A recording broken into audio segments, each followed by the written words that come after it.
Good afternoon.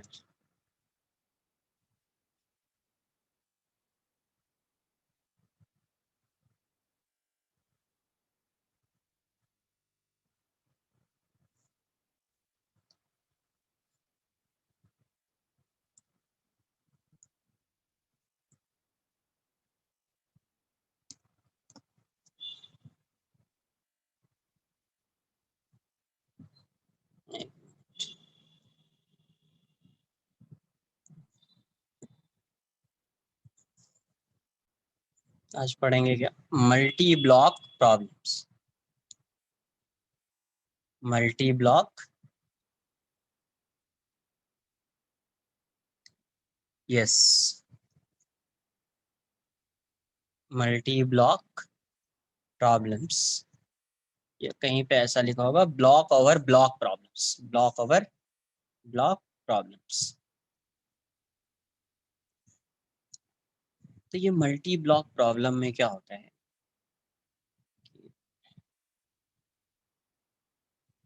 मान लीजिए ये ब्लॉक ए है और ये ब्लॉक बी है, ठीक है। कहीं पे आप या तो यहाँ पे फोर्स लग रहा है या यहाँ कहीं एक जगह फोर्स लगा दीजिए, या दोनों पे फोर्स लग सकता है, कहीं पे भी फोर्स लग सकता है। तो यहाँ पे फोर्स लगा दिया, ठीक है। कहीं पे भी फोर्स लगा सकता है, कंपलसरी नहीं कि ए पे ही होगा, डायरेक्शन यही होगा, किसी भी डायरेक्शन में ब्लॉक ए या ब्लॉक बी पे आप फोर्स लगा दीजिए। यहाँ का जो कोएफिशिएंट ऑफ फ्रिक्शन होगा कुछ, यहाँ का भी कोएफिशिएंट ऑफ फ्रिक्शन होगा। यहाँ कभी स्मूथ सरफेस होगा तो कोएफिशिएंट ऑफ फ्रिक्शन 0 हो जाएगा, या रफ होगा तो कोएफिशिएंट ऑफ फ्रिक्शन आ जाएगा। तो इस केस में सबसे इसमें कुछ अजम्पशन है, तो अजम्पशन के बेसिस पे इस क्वेश्चन को सॉल्व करेंगे, ठीक है। तो क्या अजम्पशन है इस वाले क्वेश्चन में?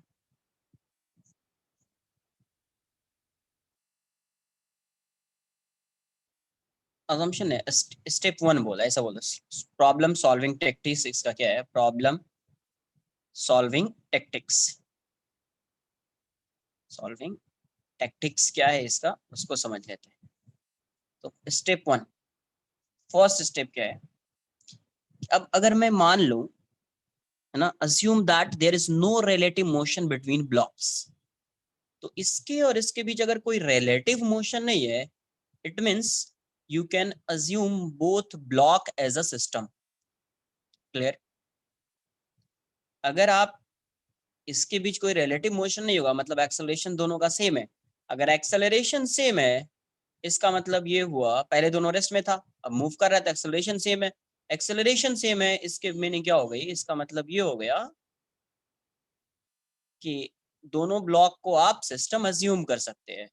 अगर रिलेटिव मोशन होगा तो आप सिस्टम अज्यूम नहीं करेंगे, क्योंकि एक्सेलरेशन डिफरेंट होगा। तो है ना, स्टार्टिंग से सॉल्व करते आ रहे कि एक्सेलरेशन सेम है तो सिस्टम मान लेते थे। तो क्या किया मैंने? असम्पशन, पहला असम्पशन ये, assume that there is no relative motion, there is no relative there is no relative motion between blocks, there is no relative motion between blocks। पहला क्या? assume that there is no relative motion between blocks। तो पहला assumption ये है ना। now take both block as a system, now both blocks act as a system, as a system। अगर assume कर लिया तब ये system की तरह काम करता है ना। after that find after that find the acceleration of system, find the acceleration of system।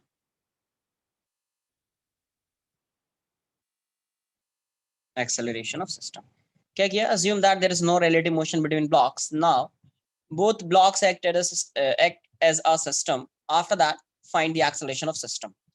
मैं मान लेता हूँ यहाँ पे इसका कोएफिशिएंट ऑफ फ्रिक्शन μ1 है और यहाँ पे μ2 है, अज्यूम कर लिया। तो अब ये बताइए, अगर आपने पूरे को सिस्टम मान लिया है तो इसका मास जो है ma प्लस mb हो जाएगा। यहाँ पे फोर्स लग रहा है, अब यहाँ पे फ्रिक्शन लगेगा F। तो यहाँ पे जो फ्रिक्शन, जैसे दोनों ब्लॉक को आपने सिस्टम मान लिया है, तो यहाँ पे फ्रिक्शन कौन लगाएगा? ग्राउंड लगाएगा, है ना। आपने सिस्टम मान लिया तो ये इस पे जितना फ्रिक्शन लगाता है, ए ब्लॉक भी बी पे उतना ही फ्रिक्शन लगाएगा, और दोनों का डायरेक्शन ऑपोजिट हो जाएगा। तो जब आप सिस्टम अज्यूम करेंगे तो यहाँ वाला फ्रिक्शन कैंसल आउट कर देगा एक दूसरे को, इंटरनल फोर्स बन जाएगा वो कैसा फोर्स बन जाएगा? इंटरनल फोर्स, है ना। क्योंकि ये जितना इस पे फोर्स लगाएगा ये भी उतना ही फोर्स लगाएगा, और दोनों का डायरेक्शन ऑपोजिट होता है। तो अगर आप सिस्टम मानोगे तो वो वाला फोर्स 0 हो जाएगा। तो यहाँ पे ग्राउंड इस पे फ्रिक्शन लगाएगा, और इसकी वैल्यू कितनी हो जाएगी? म्यू एन इंटू, है ना, ऐसा। लेकिन अभी नहीं मानना है, अभी आपको समझो यहाँ से। यहाँ पे क्या किया? म्यू वन इंटू एन लगा दिया, ये मैक्सिमम फ्रिक्शन अपन ने लगा दिया। अगर म्यू के होता, जैसे अगर मूव कर रहा है तो यहाँ पे म्यू के होता तो म्यू के लगाते। क्लियर है? एफ लगा दिया। अब ये एक्सेलरेट कर रहा है इस डायरेक्शन में, जिस डायरेक्शन में एक्सेलरेट कर रहा है इस डायरेक्शन में। तो फाइंड क्या करना है? Find the acceleration of block. तो ए की वैल्यू फाइंड कर लीजिए, यहां से फाइंड कर सकते हैं आप, एक्सेलरेशन की वैल्यू आप फाइंड कर सकते हैं। ठीक है। Second, find the limiting value of friction. Find the limiting, next क्या फाइंड करना है? Find the limiting value of friction. Friction, find the limiting value of friction acting on each block, acting on each block। तो limiting value of friction जैसे B है, तो B का limiting value of friction find कर लेंगे। तो F B S max ये कितना हो जाएगा? तो mu two into N, N two बोल देता हूँ इसको, ठीक है। Mu two into N two, ये एन वन मान लीजिए, हाँ एन बी चलेगा, कुछ भी मान लीजिए। Mu two into N two. अब यहाँ पे भी फ्रिक्शन फाइंड करेंगे आप ए ब्लॉक पे, तो इस यहाँ पे फ्रिक्शन जो लगेगा यहाँ पे भी उतना ही फ्रिक्शन लगेगा, बट ये ग्राउंड कितना लगाएगा? तो ग्राउंड अगर इस डायरेक्शन में सपोज फ्रिक्शन लगा रहा है, तो एफ एस मैक्स की वैल्यू क्या हो जाएगी? तो हो जाएगा mu one into N one, mu one into N. Clear है? सबसे पहला काम क्या? Assume there is no relative motion between blocks. अगर रिलेटिव मोशन नहीं है तो दोनों ब्लॉक एक साथ मूव करेगा, तो आप एक सिस्टम अज्यूम कर लोगे और एक्सेलरेशन फाइंड कर लोगे। अब क्या करना है? मैक्सिमम एक्सेलरेशन फाइंड करना है। अब क्या करना है? मैक्सिमम लिमिटिंग एक्सेलरेशन, या limiting value of friction, sorry limiting value of friction या लिमिटिंग फ्रिक्शन बोल दीजिए, वो फाइंड करना है दोनों ब्लॉक पे। क्लियर? नोट कर लीजिए इतना पहले।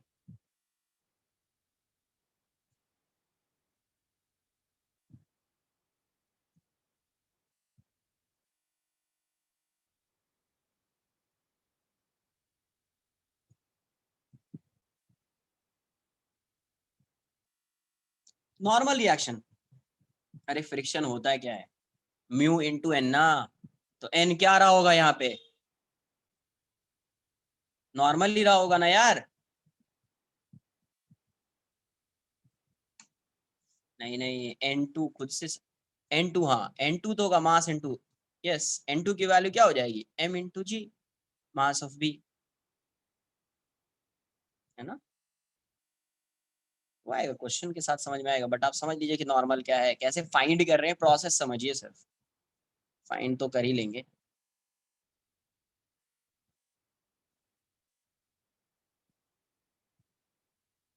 नोट कर लिया इतना?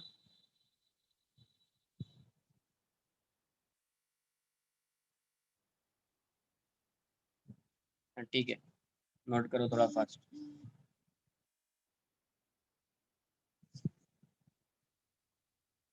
यस, एन वन में तो दोनों आएगा ना यार, एन वन में तो दोनों आना ही है, वो तो समझ में भी आना चाहिए कि एन वन में दोनों आएगा।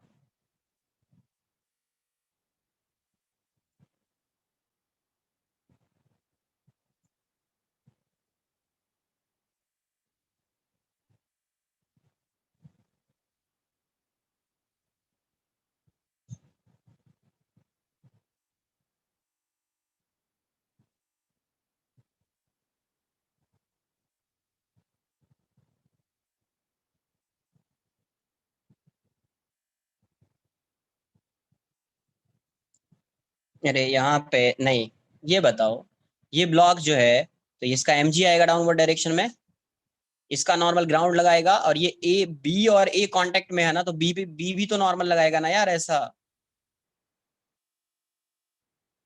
नॉर्मल तो बी भी लगाएगा ना यार।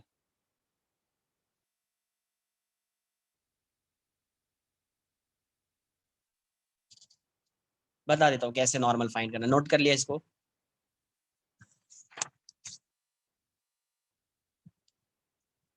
देखो यहाँ पे ब्लॉक बी, तो बी बी किसके कांटेक्ट में है, ए के कांटेक्ट में है, इसका एमबीजी डाउनवर्ड डायरेक्शन में आएगा, है ना, एमबीजी डाउनवर्ड डायरेक्शन में। और नॉर्मल कौन लगा रहा है, तो नॉर्मल लगा रहा है ग्राउंड, मतलब ए लगा रहा है, तो यहाँ से इसी को मैंने बोल दिया N2।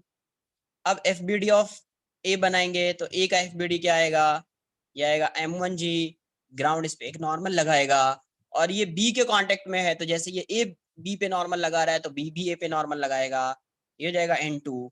तो यहाँ से N2 की वैल्यू हो जाएगी MBG, और यहाँ से N1 minus N2 minus M1G equals to 0। तो N1 की वैल्यू क्या हो जाएगी, N2 प्लस M1G। तो यहाँ से N1 की वैल्यू क्या हो जाएगी, MBG, ये क्या है, MA बोल दो इसको, MAG, तो MBG प्लस MAG। N1 की वैल्यू क्या हो जाएगी, MA plus MB into G, ये आ जाएगा नॉर्मल। थर्ड पॉइंट,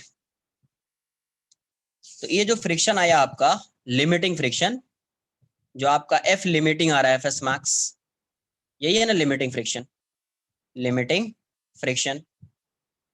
तो इसी को यहाँ पे क्या बोलेंगे, अवेलेबल फ्रिक्शन, मतलब इतना फ्रिक्शन अवेलेबल है, अवेलेबल फ्रिक्शन, है ना, अवेलेबल फ्रिक्शन इतना हो जाएगा, वही लिमिटिंग फ्रिक्शन हो जाएगा।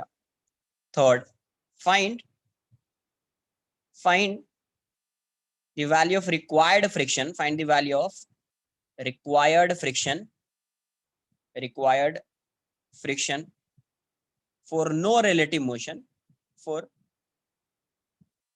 No relative motion, relative motion using acceleration, using acceleration, acceleration कहां से, तो रेफर 1, जो फर्स्ट में फाइंड किया था acceleration। अब क्या फाइंड करना है, अब जैसे ब्लॉक है, ब्लॉक बी है, ठीक है, यहाँ पे पता अपने को acceleration इतना है, तो f डायरेक्ट f की वैल्यू क्या फाइंड करेंगे, तो यहाँ जाएगा mb इंटू ए, mb इंटू ए, एक ही फोर्स लग रहा है बी पे, तो mb इंटू ए। तो इसी फ्रिक्शन को क्या बोलेंगे, रिक्वायर्ड फ्रिक्शन। वैसे ब्लॉक बी पे भी फाइंड, ए पे भी फाइंड होगा, वैसे ब्लॉक ए पे भी फाइंड होगा, ठीक है। यहाँ पे म्यू एन नहीं लिखना है, यहाँ पे म्यू एन की वैल्यू नहीं लिखेंगे, यहाँ पे रिक्वायर्ड फ्रिक्शन जो होगा उसकी वैल्यू फाइंड करनी है, मतलब आपको इतना फ्रिक्शन रिक्वायर्ड है रिलेटिव मोशन नहीं होने के लिए। अगर इससे कम फ्रिक्शन होगा तो रिलेटिव मोशन हो जाएगा। आई बात समझ में, जितना है फ्रिक्शन रिक्वायर्ड है उतना तो चाहिए ना यार,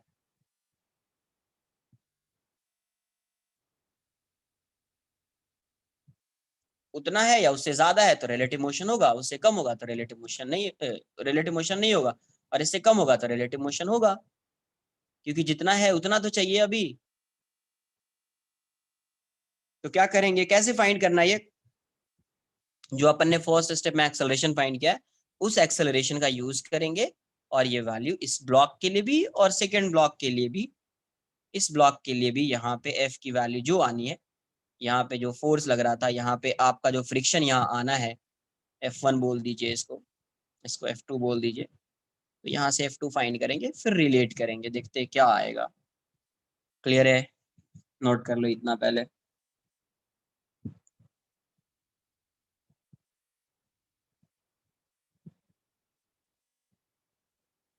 हाँ होना ही है, अरे होगा ही, वो कंपलसरी ही है कि होगा। अगर राइट डायरेक्शन में यहाँ पे जो फोर्स लग रहा था ब्लॉक ए पे लग रहा था, है ना, F is acting on block a along या टुवर्ड्स राइट या अलोंग पॉजिटिव एक्स डायरेक्शन, है ना। तो उस केस में क्या आएगा, ब्लॉक बी पे जो फ्रिक्शन लगेगा वो पॉजिटिव एक्स में ही लगेगा, राइट वर्ड ही लगेगा। डायरेक्शन ऑफ फ्रिक्शन के बारे में डिस्कस किया है कि डायरेक्शन ऑफ फ्रिक्शन क्या होता है, ठीक है। डायरेक्शन ऑफ फ्रिक्शन के बारे में ऑलरेडी डिस्कस किया हुआ है।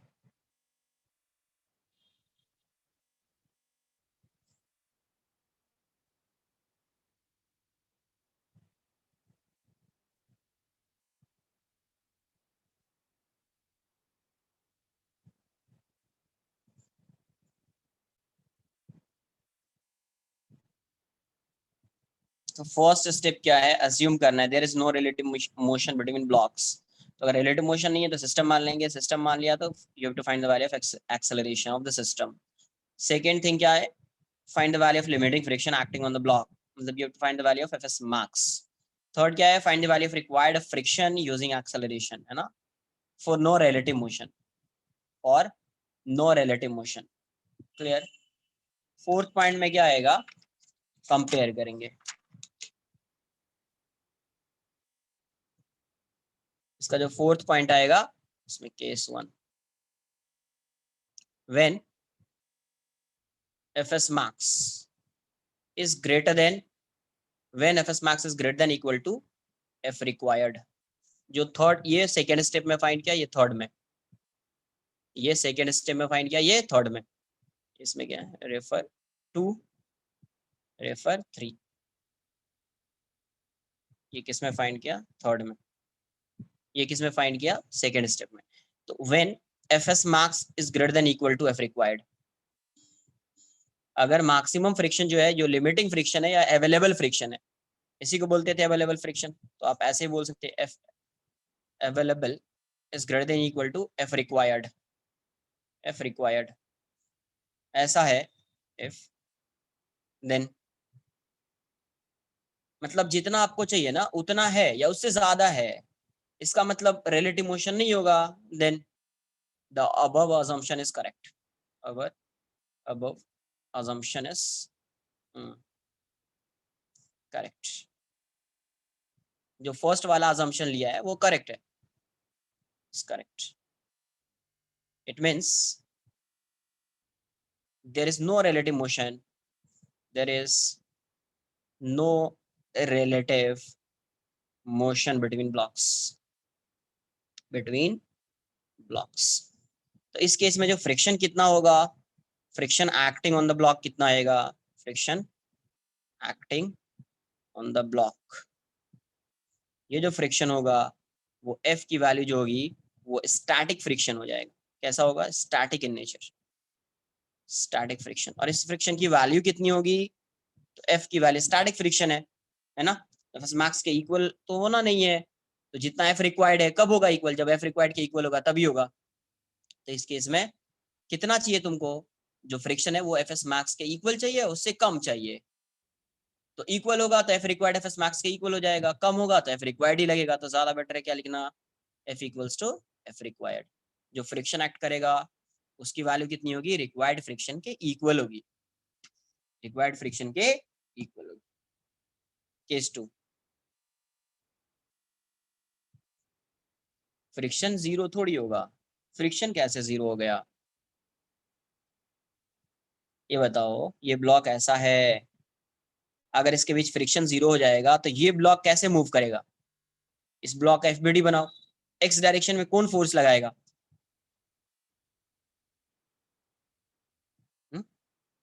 नहीं होगा ना, ये मूव ही नहीं कर पाएगा फिर अगर फ्रिक्शन जीरो हो गया इसके बीच। तो वो तो सिस्टम अज्यूम कर रहे हैं, इसीलिए इस पे जितना फ्रिक्शन लग रहा है इस पे भी उतना ही फ्रिक्शन लगेगा। यहाँ पे कॉन्टेक्ट सरफेस जो है बट ऑपोजिट डायरेक्शन में होगा तो नेट जीरो हो जाएगा, वो बोल रहा था मैं। केस 2, एफ या when F available is less than F required, मतलब यहाँ पे रिक्वायर्ड फ्रिक्शन जो है रिलेटिव मोशन के लिए वो ज्यादा है, कितने से, लिमिटिंग फ्रिक्शन से। तो इस केस में क्या होगा, इट मीन्स, अगर ऐसा हो गया it means the above assumption is wrong, assumption is wrong। है ना, that is there is relative motion, there would be relative motion between, there would be relative motion between blocks, relative motion between blocks। तो यहाँ पे relative motion होगा, relative motion होगा तो यहाँ पे जो friction act करेगा वो कैसा होगा, kinetic in nature, kinetic friction act करेगा, है ना। और एफ की वैल्यू क्या हो जाएगी, म्यू के इंटू एन। अगर म्यू के नहीं गिवन है तो म्यू इंटू एन, म्यू के गिवन नहीं है तो क्या हो जाएगा, म्यू इंटू एन। बट वो फ्रिक्शन कैसा है, काइनेटिक इन नेचर। तो यहाँ पे कैसे सॉल्व करेंगे, अजम्पशन ही रॉन्ग हो गया तो आंसर इस केस में क्या हो जाएगा, अगर रिलेटिव मोशन नहीं है तो ये हो जाएगा and a A acceleration of A equals to acceleration of B equals to a, ये हो जाएगा एक्सेलरेशन। इस केस में क्या होगा, एक्सेलरेशन ऑफ ए, है ना, बी के इक्वल नहीं है, एक्सेलरेशन जो ए का है वो बी के इक्वल नहीं है, बट यहाँ पे इक्वल होगा, और किसके इक्वल होगा, ए के। ए किस कहाँ से, रेफर वन, जो फर्स्ट अजम्पशन में फाइंड किया था, तो वही एक्सेलरेशन हो जाएगा दोनों का। बट इस केस में क्या करेंगे, अभी अब रिलेटिव मोशन हो रहा है, नहीं, तो सिस्टम अज्यूम नहीं कर पाएंगे, सिस्टम अज्यूम नहीं कर पाएंगे, तो इस केस में क्या होगा, है ना, तो we have to solve, we have, है ना, we have to solve the motion of each block individually, है ना, या we have to analyse the motion of each block individually. तो इस केस में हर ब्लॉक के मोशन को इंडिविजुअली एनालाइज करेंगे।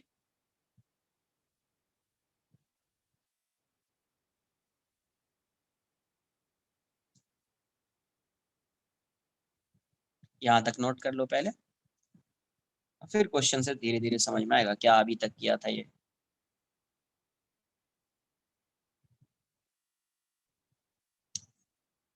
नेक्स्ट लेक्चर से डाउट स्टार्ट हो जाएगा।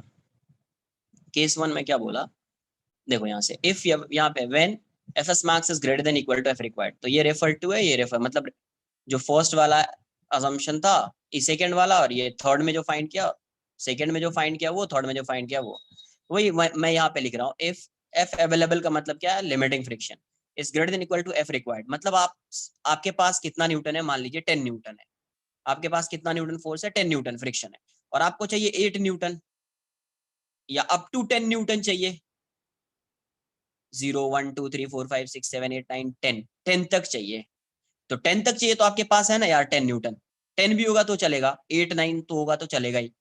इसका मतलब क्या है, रिलेटिव मोशन के लिए, रिलेटिव मोशन नहीं होने के लिए, है ना, रिलेटिव मोशन नहीं होने के लिए जितना फोर्स के रिक्वायरमेंट है आपके पास है, उतना फ्रिक्शन है आपके पास अवेलेबल, तो इसका मतलब क्या है, रिलेटिव मोशन नहीं होगा, अजम्पशन क्या हो गया, करेक्ट हो गया।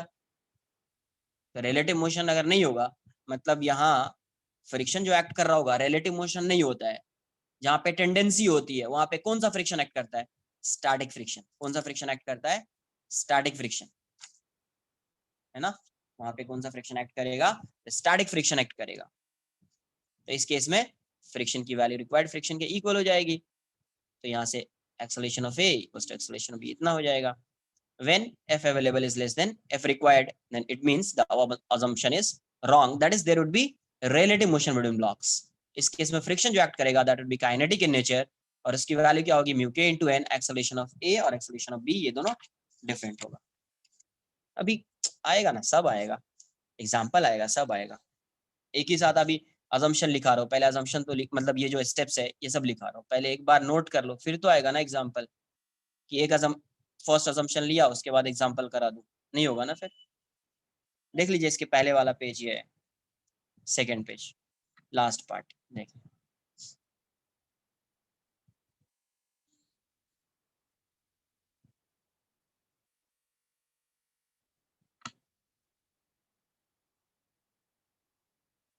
यस, होना ही है ना, फ्रिक्शन होगा ही नहीं तो फिर एक्सेलरेशन कैसे आएगा, एक्सेलरेशन आने के लिए फ्रिक्शन तो होगा, नहीं तो एक्सेलरेशन नहीं आएगा। आप दोनों पे फोर्स लगा रहे तो वो अलग है, वो देखना पड़ेगा आपको कितना होगा, क्या होगा, नहीं होगा।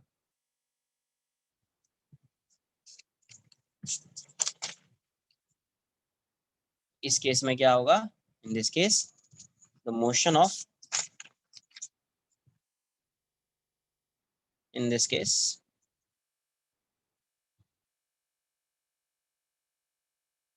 कुछ भी डाउट है नेक्स्ट लेक्चर से चलेगा, पहले काइनेमेटिक्स के डाउट्स है तो उसको कर दूंगा, वैसा नहीं है, बट पहले एक बार इसके बुकलेट को मैं डिस्कस कर देता हूँ, फिर आपको 2 असाइनमेंट दिया उसको भी डिस्कस करना पड़ेगा।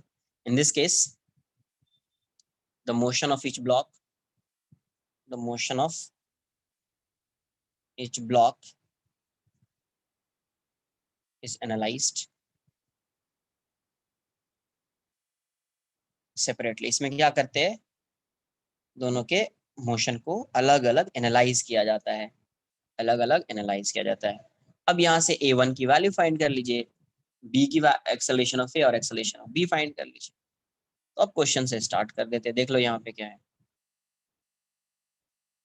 2 ब्लॉक लिया, ठीक है, इसका वेट 5 kg है और ये 10 kg मान लिया, ये 5 kg ये 10 kg, और यहाँ का फ्रिक्शन है, यहाँ पे फ्रिक्शन 0.5, यहाँ पे कुछ फ्रिक्शन नहीं है, ये 0 है, ये स्मूथ सरफेस है, और यहाँ पे फोर्स लगा रहे 10 न्यूटन का। यहाँ पे क्या फोर्स लगा रहे 10 न्यूटन का। इसको मान लो ब्लॉक ए, ब्लॉक बी, किसी को भी ये अज्यूम कर सकते हैं। तो find the acceleration of, find the acceleration of each block, find the acceleration of each block, find the acceleration of each block, है ना। हर ब्लॉक का क्या फाइंड करना है, एक्सेलरेशन फाइंड करना है। Find the acceleration of each block and friction between the blocks, ये भी फाइंड कर लो एक बार, देख लो कितना आ रहा है फ्रिक्शन बिटवीन द ब्लॉक्स।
0.67 आ रहा, चेक कर लेते, देख लेते एक बार। तो देखो, अज्यूम कर लेते हैं स्टेप 1, है ना। स्टेप 1 में क्या था, अभी ऐसे लिखूंगा मैं, ठीक है, एक दो क्वेश्चन में ऐसे ही, फर्स्ट क्वेश्चन स्टार्टिंग ऐसे इसलिए लिख रहा हूँ, बाद में ये सब नहीं लिखूंगा। तो अज्यूम कर लेते हैं कि there is no relative motion between blocks. तो 15 kg है, अगर रिलेटिव मोशन नहीं होगा तो 15 kg, यहाँ पे ये जितना इस पे फ्रिक्शन लगाएगा ये भी उतना ही लगाएगा। तो दोनों ब्लॉक को जब सिस्टम मानोगे तो यहाँ वाला फ्रिक्शन क्या हो जाएगा, इंटरनल फोर्स बन जाएगा, तो कैंसल आउट हो जाएगा। और यहाँ पे म्यू की वैल्यू 0 है, तो यहाँ पे कोई फ्रिक्शन लग ही नहीं रहा है, तो यहाँ पे सिर्फ 10 न्यूटन फ्रिक्शन लग रहा है। देख लेते क्या, इसका एक्सेलरेशन ये मान लिया, तो यहाँ पे क्या आ जाएगा 10 इक्वल्स टू 15 a। तो a की वैल्यू क्या आ जाएगी 10/15, तो 2/3 मीटर सेकेंड। क्लियर। स्टेप 2, तो फ्रिक्शन तो एक ही जगह लग रहा है, तो फ्रिक्शन देख लेते कितना, ये 5 kg था, तो यहाँ पे 50 न्यूटन लग रहा है, यहाँ पे नॉर्मल लगेगा, तो n की वैल्यू तो 50 न्यूटन हो गई यार। तो यहाँ से एफ एस मैक्स की वैल्यू कितनी हो जाएगी, यही अवेलेबल वैल्यू ऑफ फ्रिक्शन, तो ये आ जाएगा 0 म्यू इंटू एन, तो 0.5 इंटू 50, तो ये कितना आ जाएगा तुम्हारा 25 न्यूटन। स्टेप 3, यही अवेलेबल वैल्यू ऑफ फ्रिक्शन या एफ एस मैक्स बोल दीजिए आप। स्टेप 3, थर्ड में क्या आएगा, ये 5 kg का एफबीडी बना लिया। तो देखो, जैसे ये ब्लॉक पे फोर्स लगा रहे, तो सबसे पहले किसकी टेंडेंसी आएगी मोशन की, 10 kg की। तो 10 kg जैसे ही सेट जाना चाहेगा, ये 5 kg इस पे इस डायरेक्शन में फोर्स लगा देगा फ्रिक्शन। तो ये अगर इस पे फोर्स लगाएगा इस डायरेक्शन में, तो ये इस पे फोर्स किस डायरेक्शन में लगाएगा, 5 kg पे इस डायरेक्शन में फ्रिक्शन आएगा, ठीक है। और इसका एक्सेलरेशन ये है, तो यही रिक्वायर्ड फ्रिक्शन है ना, एफ आर बोल देता हूँ। तो एफ आर की वैल्यू कितनी हो जाएगी, 5a। तो 5a की फाइंड किया था 2/3, तो ये आ रहा है 10/3 न्यूटन। कितना आ रहा है, 10/3 न्यूटन। आई बात समझ में, कितना आ रहा है, 10/3 न्यूटन।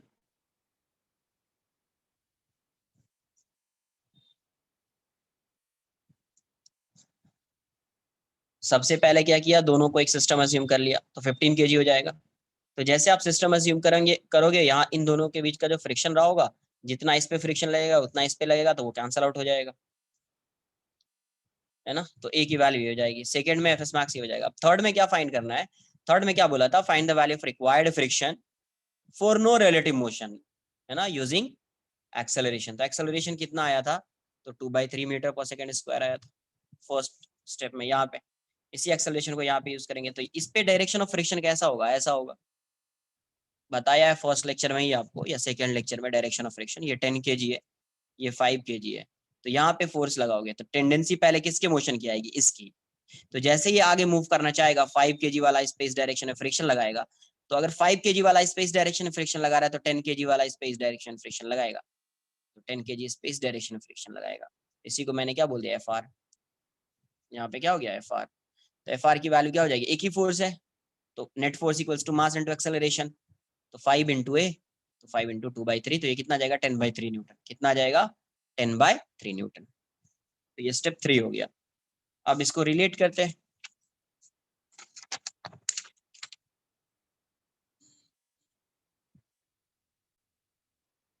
अब इसको रिलेट करो, तो देखो स्टेप 4।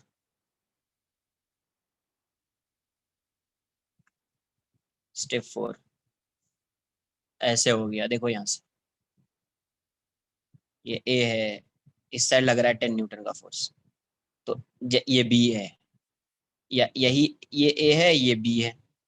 तो जैसे ये बी इस डायरेक्शन में, क्योंकि फोर्स इस पे लगा रहे हैं, तो टेंडेंसी इसकी होगी ना मोशन की। तो जैसे ये इस डायरेक्शन में जाना चाहेगा, ए इस पे फोर्स लगा देगा फ्रिक्शन से। तो ए अगर इस पे फ्रिक्शन लगा रहा है, तो ये भी इस पे क्या लगाएगा, इस डायरेक्शन फ्रिक्शन लगाएगा। ये बोलेगा तुम मेरे साथ चलो, है ना। तो ये भी इस पे फ्रिक्शन इस डायरेक्शन में लगा देगा। तो जब आप इन दोनों को सिस्टम मान लोगे, तो जितना फोर्स इस पे लग रहा है उतना फोर्स इस पे लग रहा है, तो नेट फोर्स 0 हो जाएगा, फ्रिक्शन वाला, है ना। फ्रिक्शन का फोर्स 0 हो जाएगा, सिर्फ यही फोर्स आएगा। तो इसीलिए वो इंटरनल फोर्स हो जाता है केस। अब यहाँ से देखो, यहाँ से एफ एस मैक्स क्या है, हेयर एफ एस मैक्स जो है आपका कितना आया, 25 न्यूटन।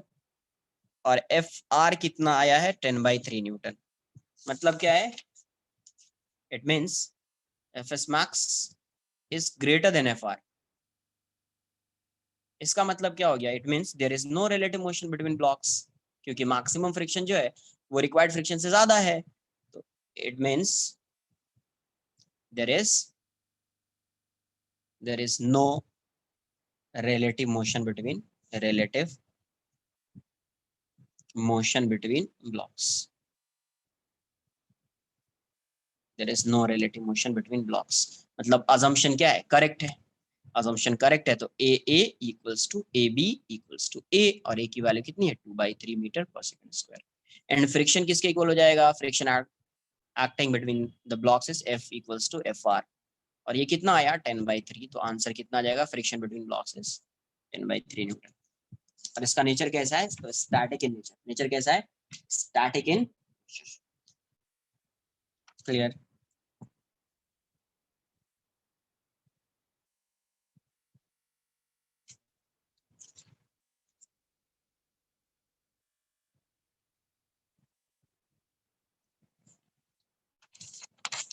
देखो यार तुम आराम से नोट करो ना।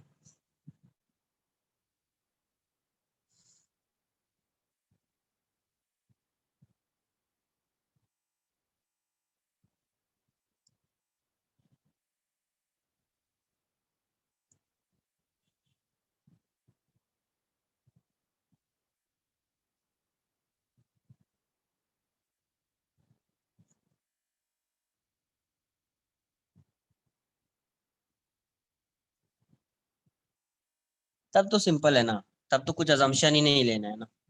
दोनों ब्लॉक एक ही साथ मूव कर रहा है, तो कोई अजम्पशन ही नहीं लेना है। तब तो सिस्टम मानना ही पड़ेगा ना, दोनों का एक्सेलरेशन सेम है तो। वो तो और इजी हो जाएगा।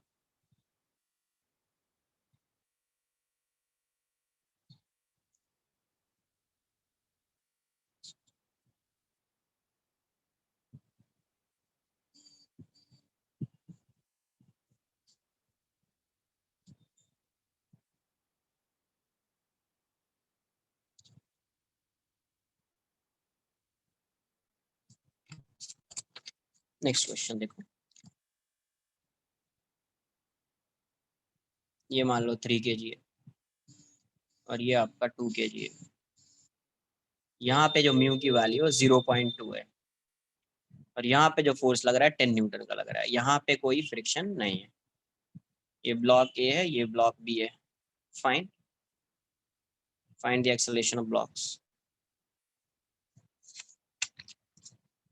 Find the acceleration of blocks and friction between them.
Same आ गया, वैसा ही आ गया क्या?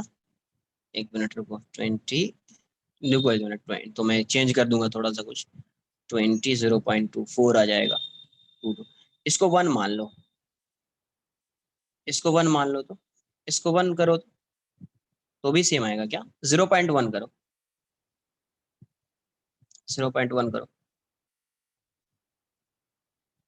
वैल्यू है म्यू इक्वल्स टू 0.1 करो। 0.2 में सेम आ जा रहा है ना? 0.1।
तो यहाँ से फिर से सिस्टम मान लेते हैं।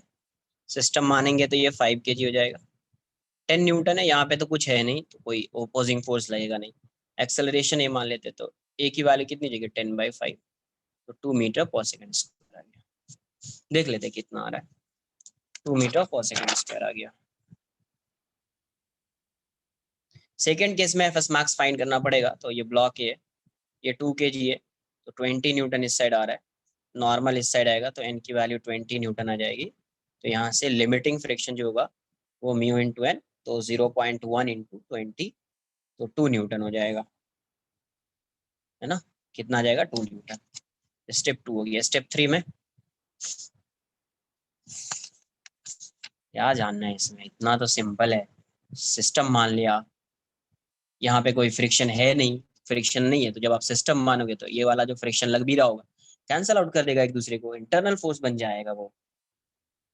तो सिस्टम मान लिया, तो एक्सेलरेशन क्या आ जाएगा, 10 न्यूटन लग रहा है, 5 kg है, तो 10/5 2 मीटर पर सेकंड स्क्वायर, 2 मीटर पर सेकंड स्क्वायर।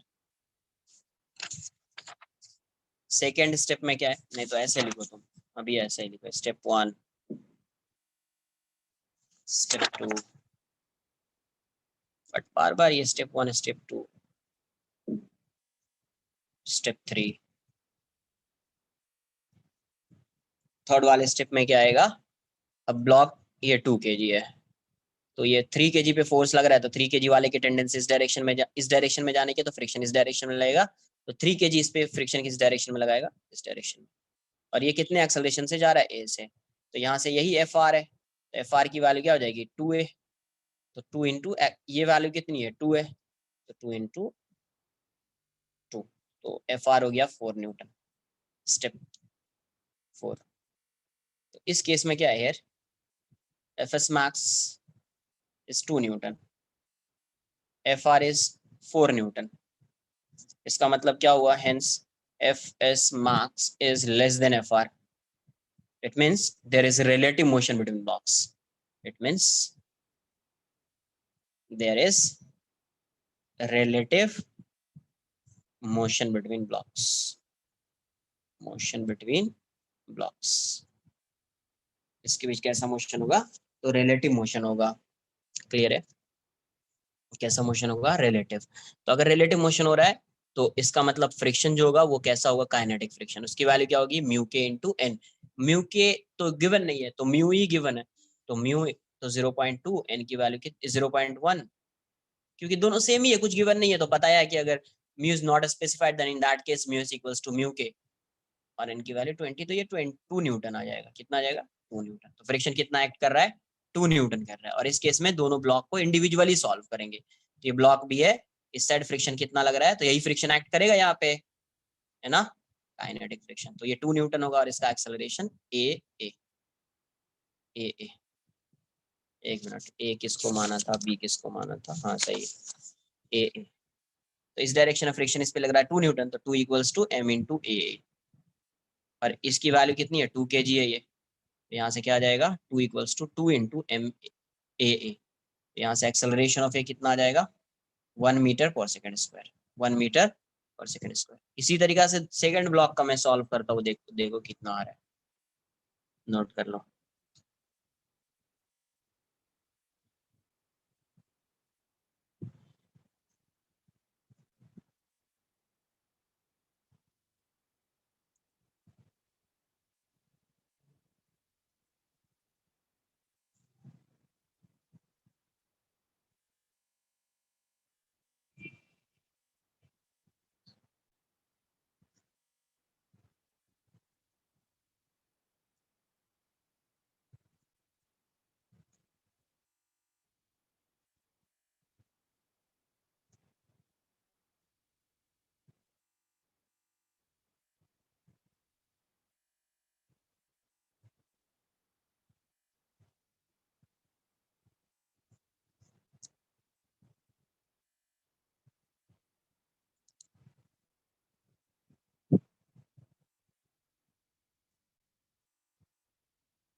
अरे क्वेश्चन हो तो पहले सॉल्व तो कर लो, आएगा ना, सब आएगा।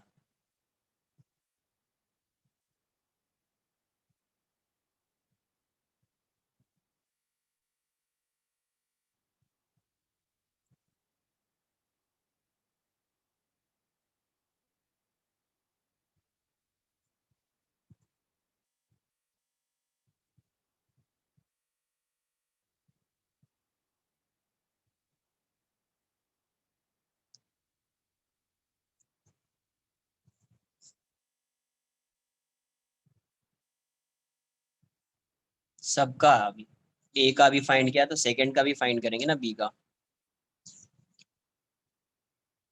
तो एक्सेलरेशन ऑफ बी के लिए एफबीडी बनाना पड़ेगा, FBD of B, FBD of B, FBD of B. तो बी का एफबीडी क्या आएगा, बी है 3 kg, यहाँ पे फोर्स लग रहा है 10 न्यूटन, फ्रिक्शन इस पे इस डायरेक्शन में आएगा, और इस फ्रिक्शन की वैल्यू कितनी होगी, तो 2 न्यूटन, और इसका एक्सेलरेशन इस डायरेक्शन में आएगा ये भी, तो कितना आएगा 10 - 2 = 3ab। तो ये वैल्यू हो जाएगी 8 = 3ab। ab की वैल्यू कितनी हो गई 8/3 मीटर पर सेकंड, बाई 3 मीटर पर सेकंड।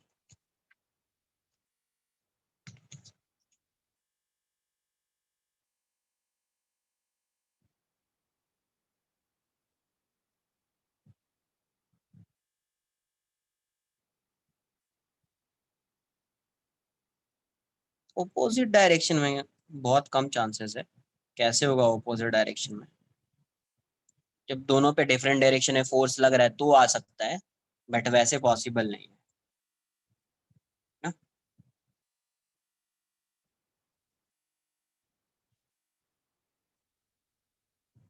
क्या 10 न्यूटन किसका एक्सेलरेशन नहीं होगा, क्या बोलना चाह रहे हो? फोर्स की वैल्यू तो 10 न्यूटन ही है ना यार इस पे।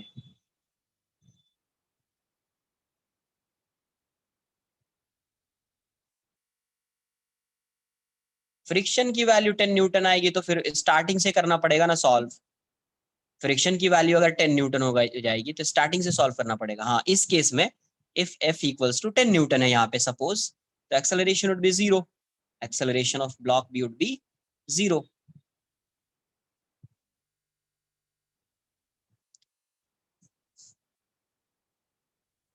ये क्वेश्चन है।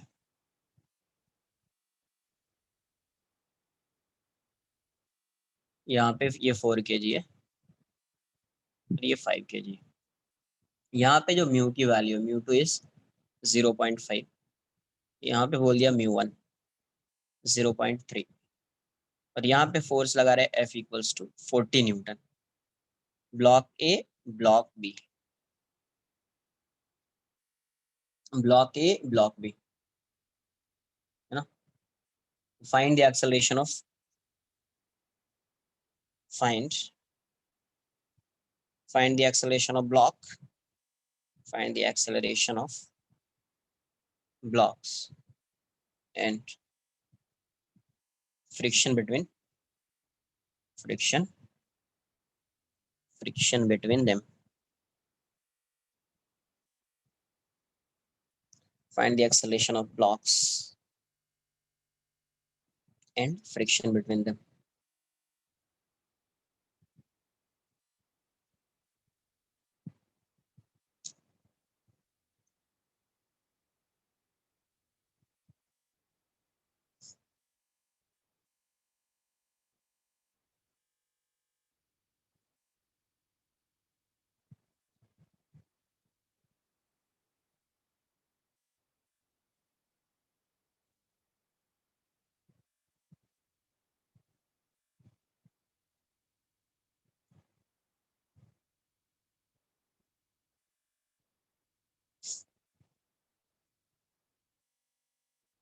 एक क्वेश्चन को मैं सॉल्व कर देता हूँ, सेकेंड वाला आपको दूंगा, ठीक है। तो सबसे पहले क्या स्टेप 1 क्या होता था, सिस्टम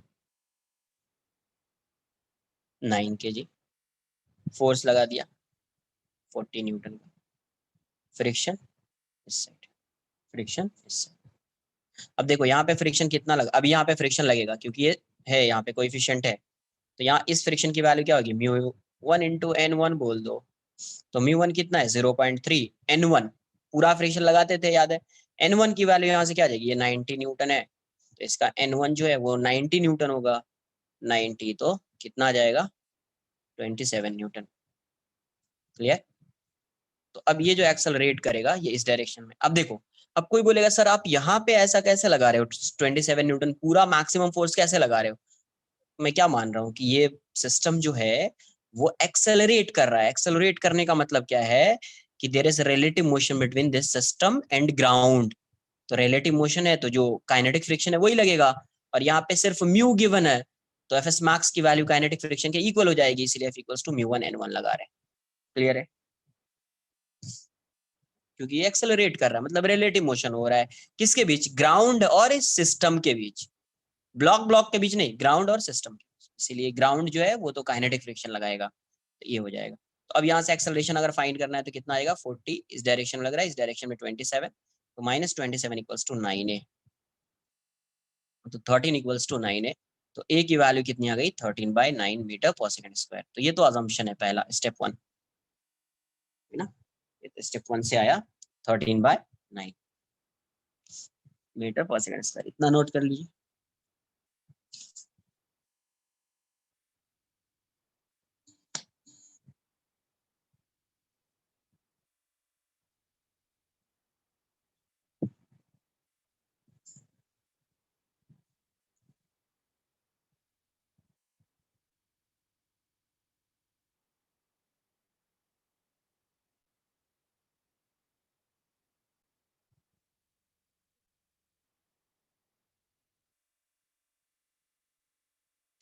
अब देखो सेकेंड स्टेप,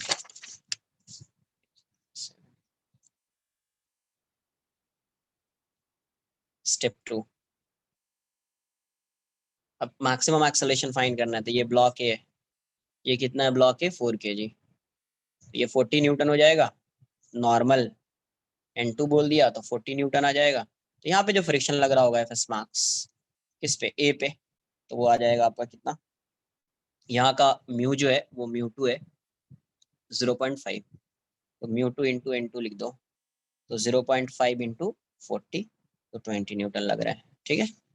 और ब्लॉक ए पे तो पहले से पता है, ब्लॉक बी पे तो, सॉरी ब्लॉक ए नहीं, ब्लॉक बी पे तो पहले से पता है, ये 5 kg है, 50 न्यूटन आएगा, 27 न्यूटन लग रहा था। ग्राउंड इस पे फ्रिक्शन लगाएगा ए नॉर्मल N1, और ये इस पे लगाएगा नॉर्मल N2, तो N1 की वैल्यू कितनी हो जाएगी N2 प्लस 50, तो N2 कितना है 40 प्लस 50, तो ये तो 90 हो गया, पहले से पता ही है।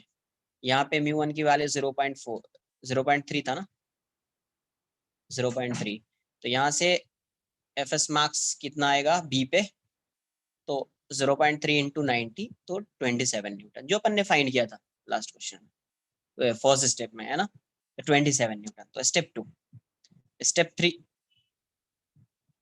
तो 3 में क्या आएगा, यहाँ से देखो ये 4 kg है, अब फोर्स लगा रहे हो आप यहाँ पे 40 न्यूटन का, तो अभी इसकी टेंडेंसी किस डायरेक्शन में जाने की है, इस डायरेक्शन में। तो पहले इस ब्लॉक की टेंडेंसी है यहाँ पे मोशन की, तो 5 kg वाला ब्लॉक इस पे फ्रिक्शन इस डायरेक्शन में लगाएगा, 5 kg वाला ब्लॉक इस पे फ्रिक्शन किस डायरेक्शन में लगाएगा, इस डायरेक्शन में। इसका एक्सेलरेशन ए है इस डायरेक्शन में 13/9, यही रिक्वायर्ड फ्रिक्शन है इस केस में, एफ आर ए बोल दो तुम इसको, एफ आर ए। तो यहाँ से क्या आया 14 minus F R A equals to 4 into 13/9, तो ये कितना हो गया 14 माइनस ये कितना आ जाएगा तुम्हारा 52/9 इक्वल्स टू एफ आर ए, तो ये कितना आएगा 40 माइनस ये कितना 5, फिर 7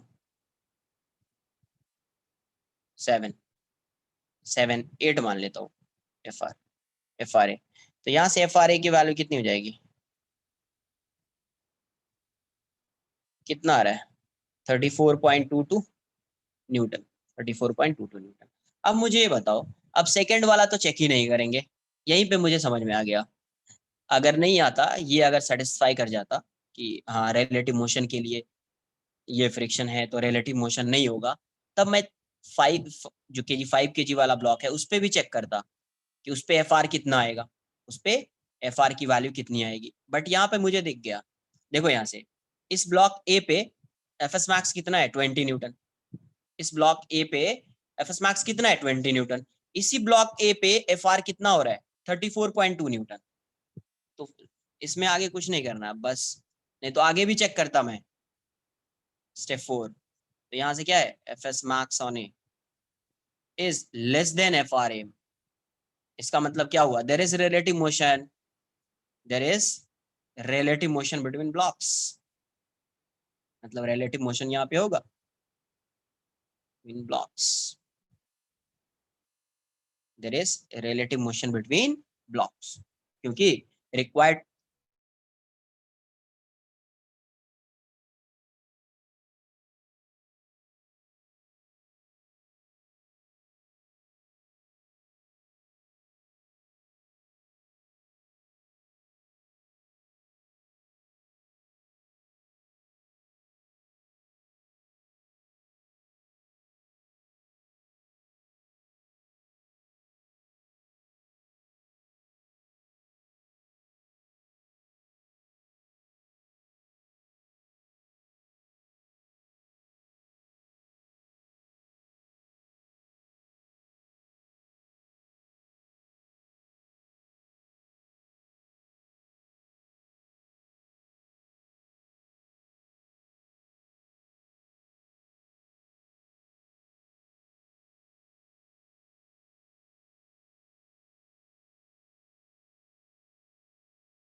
अरे नोट कर लो इसको। अरे फोन की बैटरी चली गई, मुझे पता भी नहीं चला, एक रिमाइंडर देता है ना तो वो भी नहीं दिया। तो बैटरी सेवर जो है ना पहले से ऑन था, तो इसीलिए कोई रिमाइंडर नहीं दिया। जब शट डाउन हुआ तो फिर पता चला मुझे। नोट कर लो इसको। हाँ अच्छा ब्रेक मिल गया ना।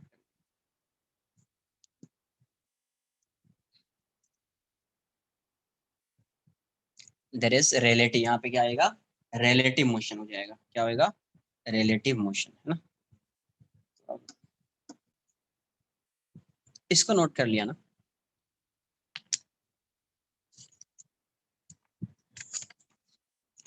तो रिलेटिव मोशन हो रहा है तो मतलब इंडिविजुअली सॉल्व करेंगे तो इस केस में फ्रिक्शन की वैल्यू क्या हो जाएगी, एफ के इक्वल हो जाएगी, है ना। एफ के आ जाएगा। ये किसके बीच है, रिलेटिव मोशन ब्लॉक ए और ब्लॉक बी का हुआ ना अभी। ब्लॉक ए और ब्लॉक बी का रिलेटिव मोशन है ये, बिटवीन ब्लॉक्स लिखा मैंने, है ना। तो रिलेटिव मोशन किसका हो रहा है, बिटवीन ब्लॉक्स। तो ब्लॉक्स का हो रहा है तो ये जो फ्रिक्शन होगा, फ्रिक्शन बिटवीन ब्लॉक्स, ये कितना हो जाएगा एफ के, और इसकी वैल्यू क्या हो जाएगी, mu one into N, mu two into N two. Mu two कितनी है 0.5 था ना, 0.5, और ये 40 मतलब 20 न्यूटन।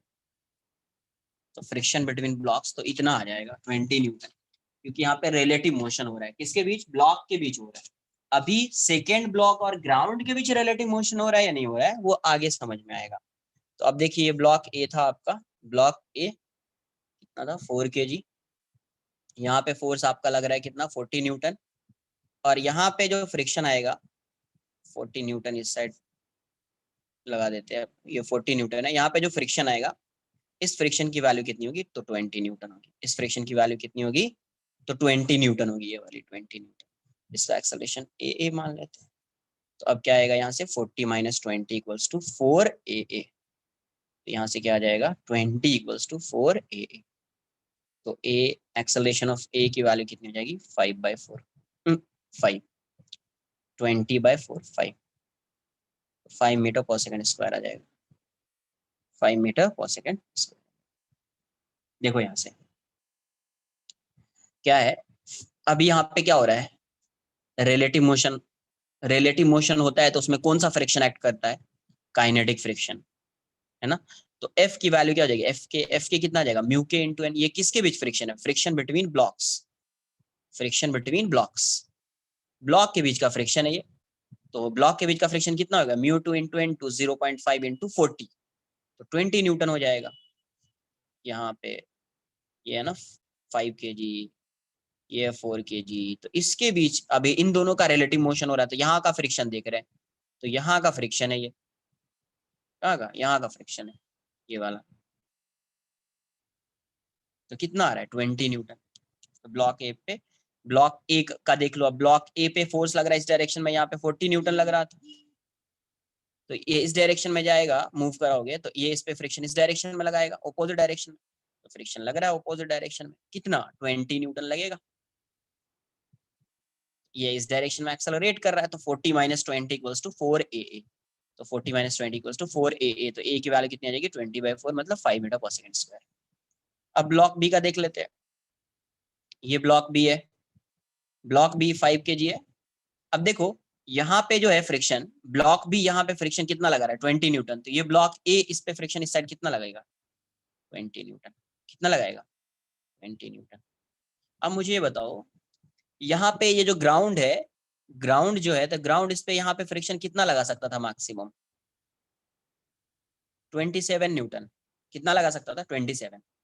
इस ब्लॉक के लिए, इस 5 kg वाले ब्लॉक के लिए ड्राइविंग फोर्स कौन सा है, इस 5 kg के ब्लॉक के लिए ड्राइविंग फोर्स कौन सा रहेगा, ये वाला या ये वाला।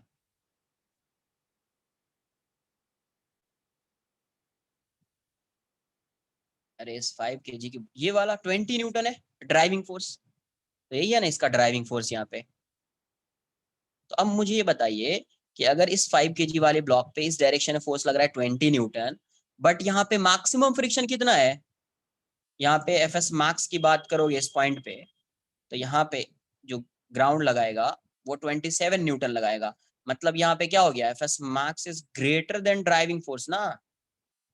या net driving force greater than net driving force, इसका मतलब क्या, block B remains at rest, at rest, ये रेस्ट में ही रहेगा क्योंकि 20 न्यूटन है, यहाँ पे 27 न्यूटन लग रहा है मैक्सिमम, तो ये इसको क्या करेगा, मूव करा पाएगा क्या, नहीं ना। तो ये 20 है तो यहाँ पे भी कितना फोर्स आएगा, 20 न्यूटन आ जाएगा, है ना। इसका मतलब फोर्स exerted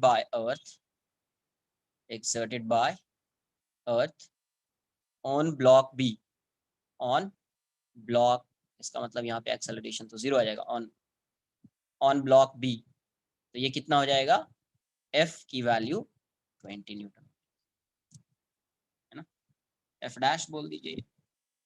तो यहाँ पे अगर 20 न्यूटन लग रहा है, यहाँ ब्लॉक बी है, यहाँ पे 20 न्यूटन लग रहा है, तो यहाँ पे भी 20 न्यूटन ही लगेगा। यही बात समझ में है।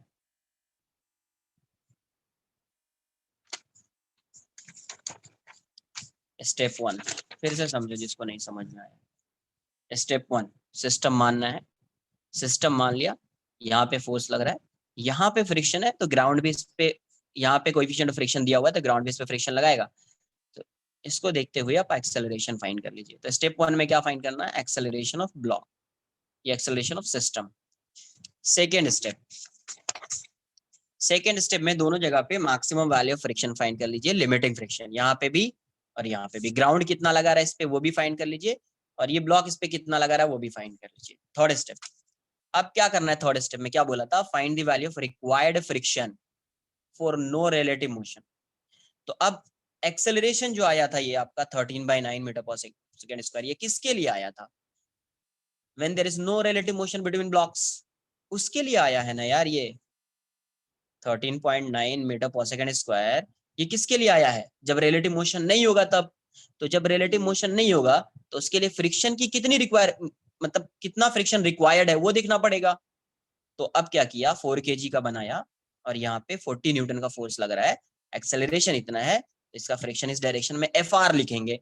तो इस एक्सेलरेशन के लिए यहाँ पे फ्रिक्शन कितना है, 34.22। अब मुझे ये बताओ, अगर फ्रिक्शन की वैल्यू 34.22 न्यूटन होगी यहाँ पे, तो इसका एक्सेलरेशन इतना होगा, दूसरे वाले ब्लॉक का भी एक्सेलरेशन इतना होगा, ब्लॉक बी का भी एक्सेलरेशन कितना होगा, इतना होगा।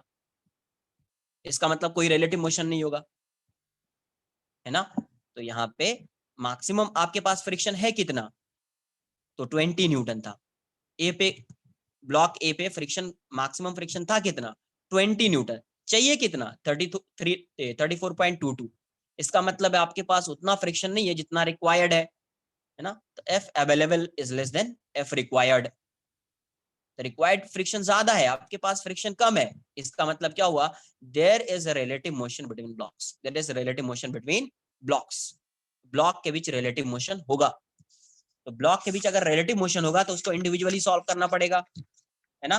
तो अब इस ब्लॉक के बीच फ्रिक्शन कितना लगेगा, तो आपको बताया है कि जब रिलेटिव मोशन होता है, when there is a relative motion between blocks, then in that case friction acting between the blocks would be kinetic in nature, would be kinetic in nature। तो ये वैल्यू कितनी हो जाएगी, एफ के equal हो जाएगी। ये कितना हो जाएगा, mu two into N two, पहले ही फाइंड किया, 20 न्यूटन हो जाएगा ये। अब ये ब्लॉक ये है, इस पे फोर्स लग रहा है 40 न्यूटन, इसकी टेंडेंसी इस डायरेक्शन में जाने की है, तो फ्रिक्शन इस साइड लगेगा कितना, ब्लॉक ए है, ये ब्लॉक ए है, तो यहाँ पे फ्रिक्शन कितना, 20 न्यूटन, 20 लगा दिया, एक्सेलरेशन ए अज्यूम कर लिया, तो यहाँ से एक्सेलरेशन कितना आया, 5। ये ब्लॉक 5 बी है, 5 kg वाला, तो जैसे ये ब्लॉक बी इस पे 20 न्यूटन लगा रहा है, ये ब्लॉक ए भी इस पे क्या लगाएगा, इस डायरेक्शन में 20 न्यूटन लगाएगा। तो जैसे ये 20 न्यूटन लगाएगा, इसकी टेंडेंसी आएगी मोशन की इस डायरेक्शन में। तो आपको यहाँ पे देखना है कि यहाँ पे अवेलेबल फ्रिक्शन है कितना, तो यहाँ पे अवेलेबल फ्रिक्शन है 27 न्यूटन, कितना है, 27 न्यूटन। और यहाँ पे आप कितना फोर्स लगा रहे हो, 20 न्यूटन, ये मूव नहीं करेगा क्योंकि नेट ड्राइविंग फोर्स क्या है, is smaller than FS max. तो ये अगर मूव नहीं करेगा मतलब ये रेस्ट में है, there is no relative motion between ground and block B, तो इसका एक्सेलरेशन 0 हो जाएगा। तो यहाँ पे फ्रिक्शन कितना होगा, जितना ड्राइविंग फोर्स है उतना ही फ्रिक्शन आएगा, तो यहाँ से फ्रिक्शन की वैल्यू 20 न्यूटन। ये क्या है, friction exerted by earth on block. Clear. Next same यही क्वेश्चन है, सिर्फ कोएफिशिएंट ऑफ फ्रिक्शन चेंज कर देता हूं। क्वेश्चन यही है, क्या कर देते हैं, नोट कर लो यार, 1 मिनट नोट कर लीजिए आप। लेक्चर कब तक है?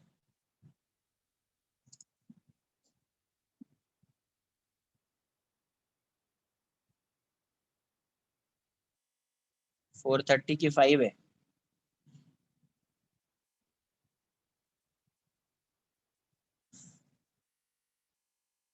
4:30 है, ठीक है कोई नहीं। आज अपना चैप्टर ये कंप्लीट हो चुका है।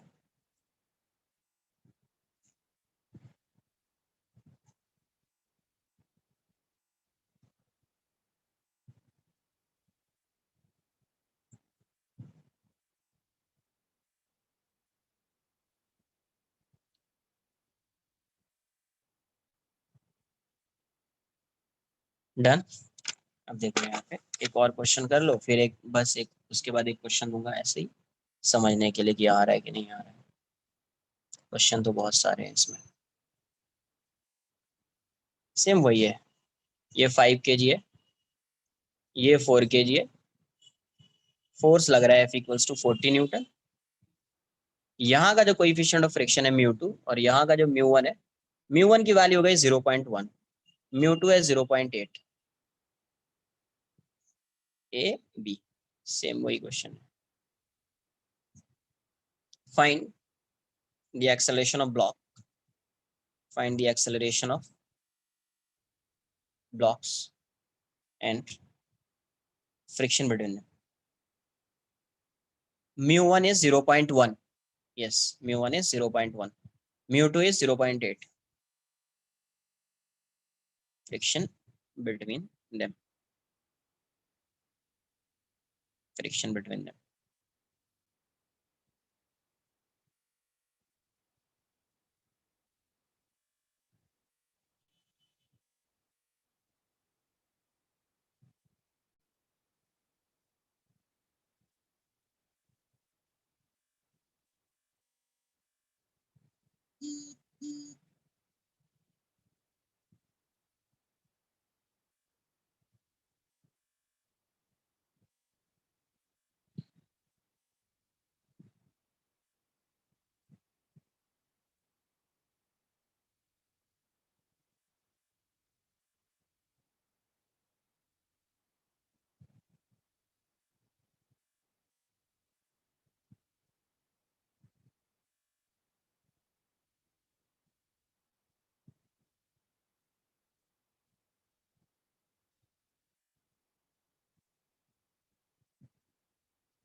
तो पहला स्टेप, पूरे का सिस्टम मान लिया। Step 1 9 kg। तो यहाँ पे फोर्स लगेगा 40 न्यूटन का। यहाँ पे फ्रिक्शन आएगा, ये कितना आएगा μ1 इंटू N1। तो N1 फिर से 0.1 इंटू 90, तो 9 न्यूटन हो जाएगा। और इस डायरेक्शन में इसका एक्सेलरेशन है, तो कितना आएगा 40 - 9 = 9 है। तो ए की वैल्यू हो जाएगी 31/9 मीटर पर सेकेंड।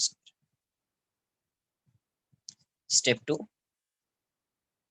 स्टेप 2 में ब्लॉक 4 kg वाला है और यहाँ का μ2 जो है वो 0.8 है। तो यहाँ से एफ एस मैक्स कितना आ जाएगा, एफ एस मैक्स ए का वो कितना हो जाएगा μ2 इंटू N2, तो 0.8 इंटू 40, तो ये कितना आ जाएगा 32 न्यूटन हो जाएगा। और 5 kg वाले पे तो पता ही है 5 kg का कितना आ रहा है, यहाँ पे 50 न्यूटन हो जाएगा, N1 हो जाएगा, और N2 तो यहाँ पे आएगा 40 न्यूटन। तो यहाँ से F S max on B कितना आ जाएगा μ1 इंटू N1, 0.1 इंटू 90, तो 9 न्यूटन है। यहाँ तक तो आ जाना चाहिए, सबका आना चाहिए यहाँ तक, है ना।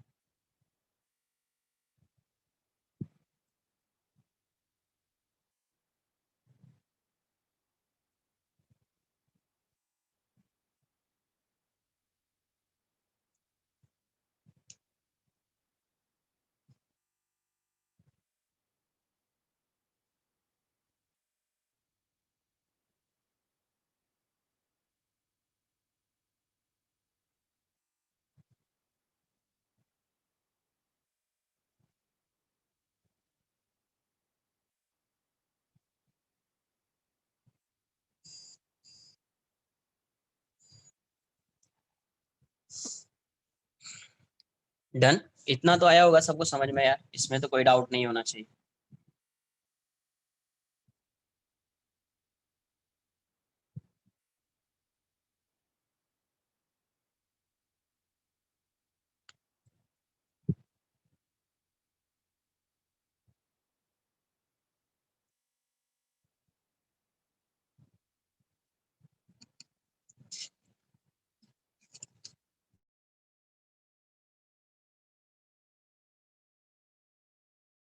Step 3, acceleration.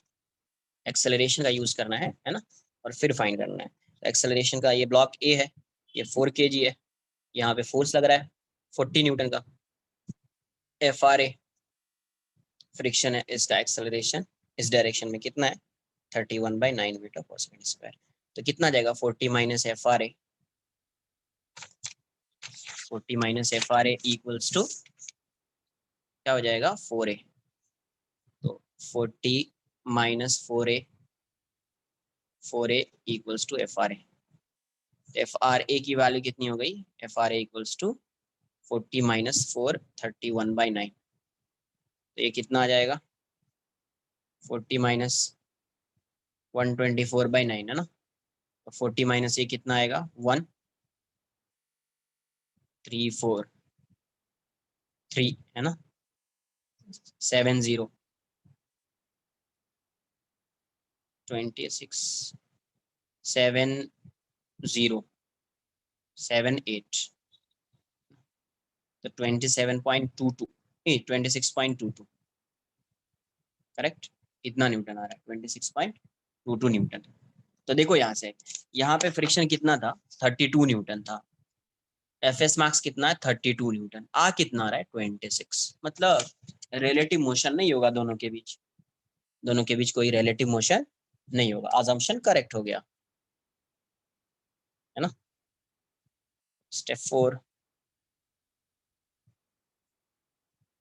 और ब्लॉक उसका भी देख लोगे तो ये 26 न्यूटन लगा रहा है, और उसके बैकवर्ड डायरेक्शन में 9 न्यूटन लग रहा है, तो वो भी एक्सेलरेट करेगा है ना। इट मीन्स यहाँ से एफ एस मार्क्स ए जो है वो क्या हो गया, ग्रेटर हो गया किससे, एफ आर ए से। It means there is no relative motion between blocks. It means there is no relative motion between blocks. कोई रिलेटिव मोशन है ही नहीं ब्लॉक्स के बीच, तो दोनों ब्लॉक एक साथ ही जाएगा फिर, है ना। तो एक्सेलरेशन वही आ जाएगा, रिलेटिव मोशन ही नहीं हुआ। तो acceleration of A equals to acceleration of B.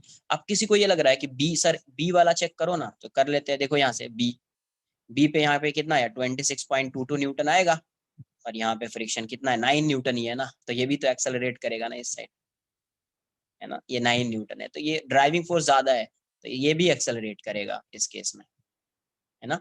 ये रेस्ट में नहीं है, तो इसीलिए ब्लॉक ए भी रेस्ट में नहीं होगा। Acceleration of A equals to acceleration of B equals to 31/9। तो कितना आ रहा है, 3.44 मीटर पर सेकंड स्क्वायर, 3.44 मीटर पर सेकंड स्क्वायर। कोई भी क्वेश्चन होगा, 3 ब्लॉक्स भी हो सकता है ना।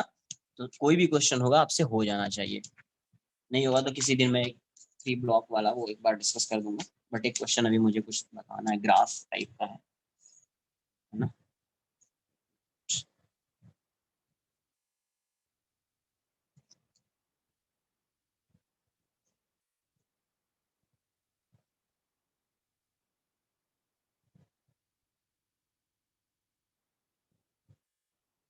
खुद से सॉल्व करो ना, अभी अभी तो खुद से सॉल्व करो।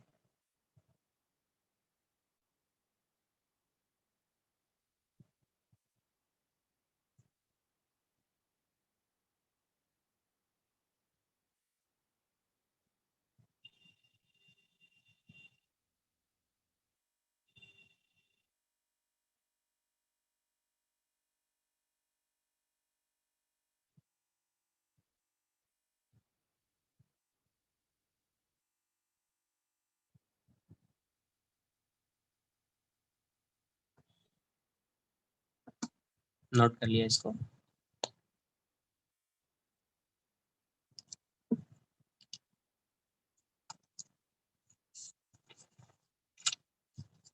हाँ, फ्रिक्शन बिटवीन द ब्लॉक्स कितना जाएगा, 26.22 न्यूटन, है ना। तो यहाँ से फ्रिक्शन बिटवीन ब्लॉक्स कितना आ जाएगा, 26.22, यही है फ्रिक्शन बिटवीन ब्लॉक्स।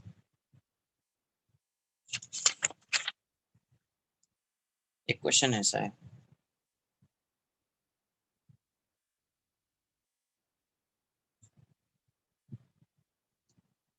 एक minute, please wait for a minute.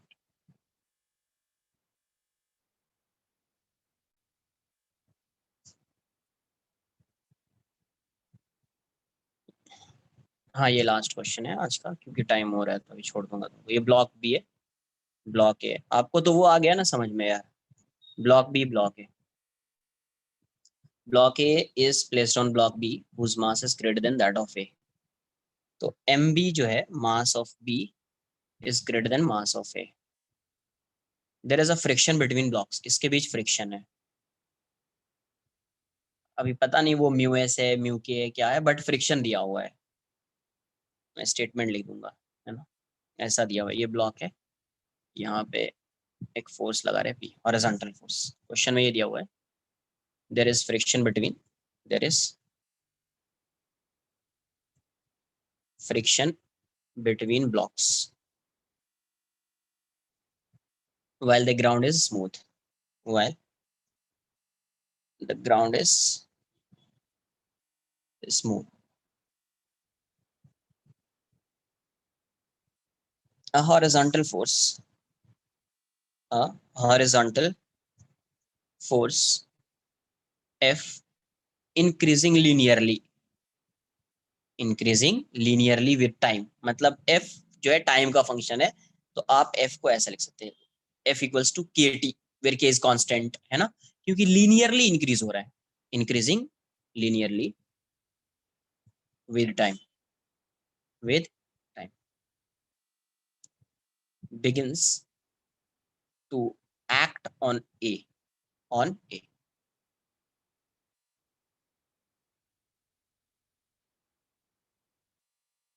तो आपको ड्रॉ करना है, ड्रॉ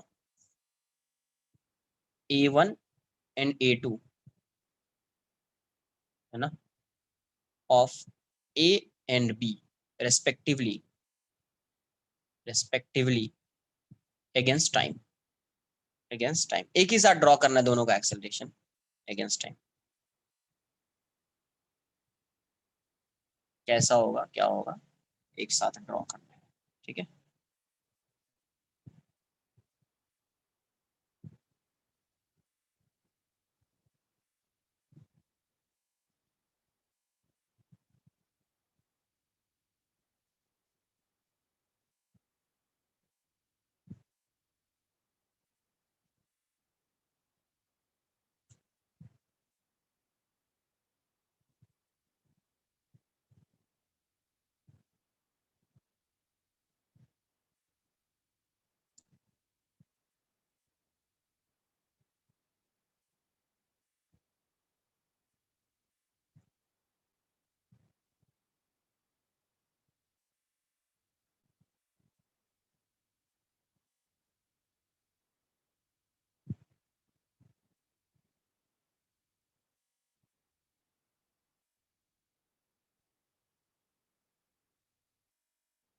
एम बी क्वेश्चन में गिवन है, M B is greater than M, कुछ भी पॉसिबल है, वैसा थोड़ी भी पॉसिबल नहीं। क्वेश्चन में ऐसा दिया, मुझे नहीं लग रहा है इसका, पता नहीं यूज होगा या नहीं होगा, बट ऐसा गिवन है। इसको डायरेक्टली भी कर सकते हैं, आप एक बार ट्राई करो।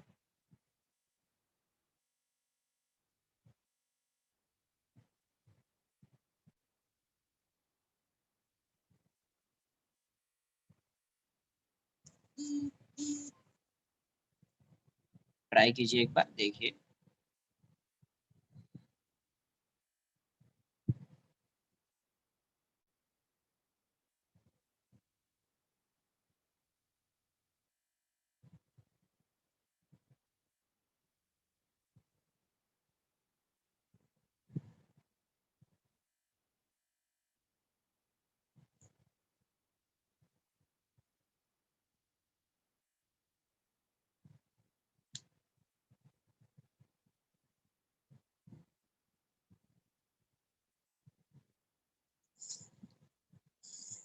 देखो यहाँ से समझो, मास का तो मुझे नहीं लग रहा, मास का तो कुछ यूज भी होना चाहिए, मास तो ऐसे ही दिया होगा।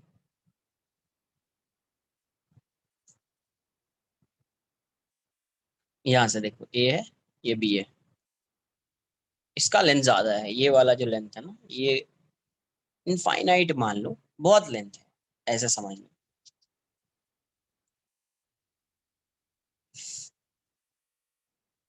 लेंथ एल जो है, इसका जो लेंथ है, length of B is, length of B is sufficiently large,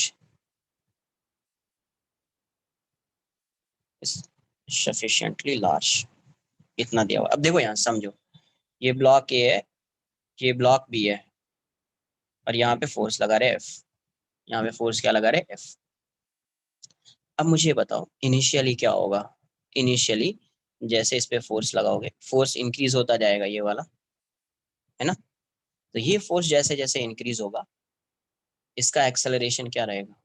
ये फोर्स जैसे जैसे इंक्रीज होगा, पूरे सिस्टम का एक्सेलरेशन इंक्रीज होगा। एफ क्या है, के टी है मान लो, ये इंक्रीज हो रहा है ना टाइम के साथ, इसका मतलब एक्सेलरेशन जो आएगा वो भी इंक्रीज होगा टाइम के साथ। एक्सेलरेशन टाइम के साथ क्या होगा, इंक्रीज होगा।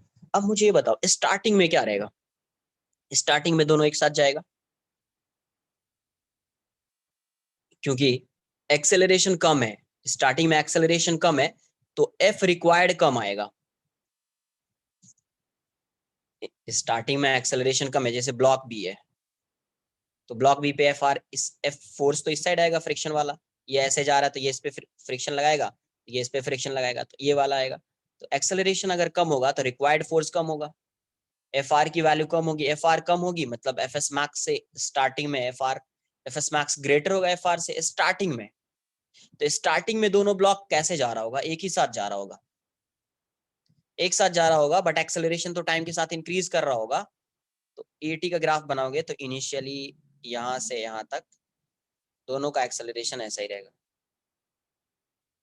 है ना। क्योंकि देखो स्टार्टिंग में एफ आर की वैल्यू कम होगी, एफ आर की वैल्यू कम है ना, क्योंकि एक्सेलरेशन कम है।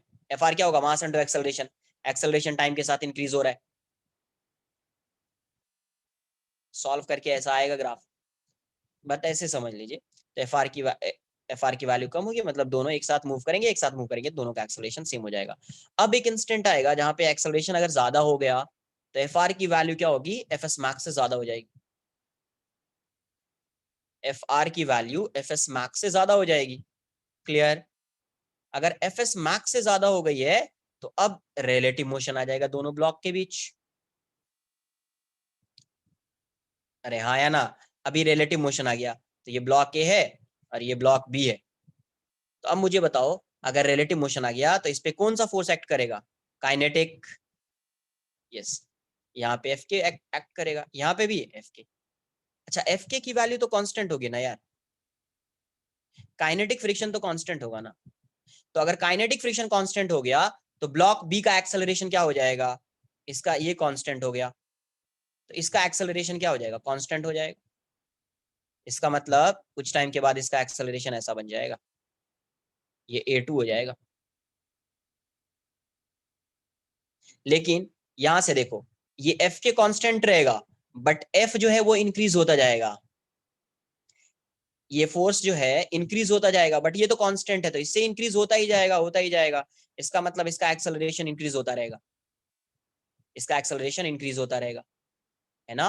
और यहाँ पे जो एक्सेलरेशन था उससे तो ज्यादा होगा, इंक्रीज होगा, तो अब इसका स्लोप भी थोड़ा सा इंक्रीज होगा, तो ऐसा हो जाएगा। तो ये आपका A1 हो जाएगा, एटी का ग्राफ ऐसा है। क्लियर है, आई बात समझ में।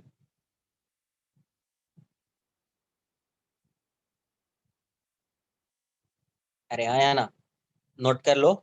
आज का लेक्चर यहीं पे खत्म होगा, नेक्स्ट लेक्चर से आपका डिस्कशन, जो भी डाउट डिस्कशन में, जो बुकलेट है, असाइनमेंट है, तो पहले बुकलेट एक बार कंप्लीट कर लेंगे, फिर असाइनमेंट आएगा। पहले क्या है, पहले एफ आर की वैल्यू कम है क्योंकि एक्सेलरेशन कम है, एक्सेलरेशन कम क्यों है, क्योंकि एफ की वैल्यू कम है ना। तो एफ आर कम है, तो यहाँ पे जो भी मैक्सिमम फ्रिक्शन होगा, तो इनिशियली ये ज्यादा होगा, ये डोमिनेट करेगा इसको। अरे समझो पहले, ये इसको क्या करेगा, डोमिनेट करेगा एफ आर को, है ना। तो अगर ये ज्यादा हो गया F S max F R से, तो दोनों के बीच रिलेटिव मोशन नहीं होगा। अगर रिलेटिव मोशन नहीं है तो दोनों का एक्सेलरेशन सेम है, तो मान लेते हैं यहाँ से यहाँ तक एक्सेलरेशन सेम है, और ये इंक्रीज करेगा। क्यों ऐसा आ जाएगा, क्योंकि एक्सेलरेशन टाइम का फंक्शन बन जाएगा, तो ऐसा जाएगा। जब टाइम की वैल्यू जीरो होगी तो एक्सेलरेशन जीरो होगा। अब जैसे इसके बीच रिलेटिव मोशन स्टार्ट होगा, तो यहाँ पे काइनेटिक फ्रिक्शन एक्ट करेगा, और ये तो कांस्टेंट रहेगा ना, ये थोड़ी चेंज होगा। अगर ये कांस्टेंट हो गया तो इसका एक्सेलरेशन कांस्टेंट हो जाएगा, तो ऐसा जाएगा। बट यहाँ पे तो फोर्स इंक्रीज हो रहा है ना, ये वाला फोर्स, ये तो इंक्रीज ही हो रहा है, इंक्रीज हो रहा है तो इसका एक्सेलरेशन इंक्रीज ही होता जाएगा, इसका एक्सेलरेशन थोड़ा इंक्रीज हो जाएगा, ऐसा पहले से ज्यादा होगा, थोड़ा ऐसा हो जाएगा। नोट कर लीजिए, हो गया लेक्चर आज का। नेक्स्ट लेक्चर में यहाँ से आगे कंटिन्यू करेंगे। वो देख सकते हैं। अरे वैसे भी एफ इंक्रीज हो रहा है ना यार, एफ की वैल्यू क्या हो रही है, एफ तो इंक्रीज हो रहा है ना। हाँ, स्लोप के बारे में बोलोगे तो काइनेटिक फ्रिक्शन आ गया है, तो काइनेटिक फ्रिक्शन है इसीलिए स्लोप, यस काइनेटिक फ्रिक्शन है इसलिए स्लोप इंक्रीज हो जाएगा पहले से, है ना।